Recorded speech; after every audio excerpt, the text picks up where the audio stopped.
Hello mga kasari, kamusta kayo? Sana sa mabuti kayong kalagayan.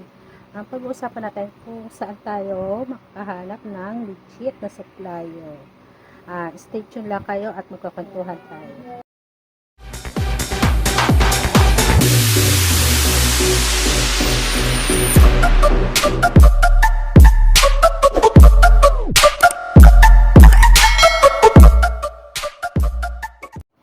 Hello mga kasari, again, magkakwentuhan na naman tayo. Share ko lang kung saan ako umaano ng legit na supplier.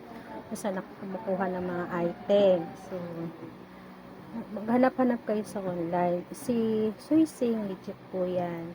Si Go Kasari, legit po yan. So, kung ayaw nyo po sa kanila, kung gusto nyo talagang direct, pumunta kayo sa palengke.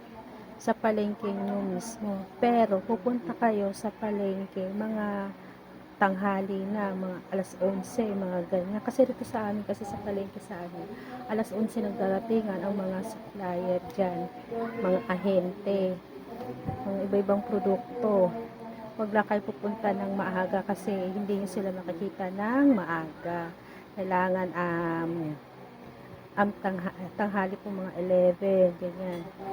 Tapos, makapagtsikahan kayo sa kanila, hingiin nyo po yung number nila, na na para makaano kayo ng item na sa ibibigay nila ng mababang halaga. Marami kasi yan yung mga pupunta dyan sa mga palengke, mga biscuit product, patis, mga shampoo, mga soft drinks, mga ganyan po.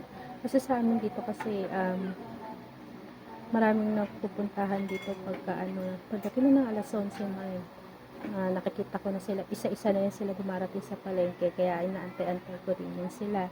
Tapos chika-chika ko rin sila, sabi ko, kuya baka naman pwede naman makahingi ng number mo kung para dito na lang ako sa inyo order. Tapos ibibigay naman po yan nila sa inyo at ihahatid din po yan sa inyo sa mabahay po ninyo. Kailangan po is nakapag-usap lang po ng maayos. Maraming salamat po. God bless. Bye-bye.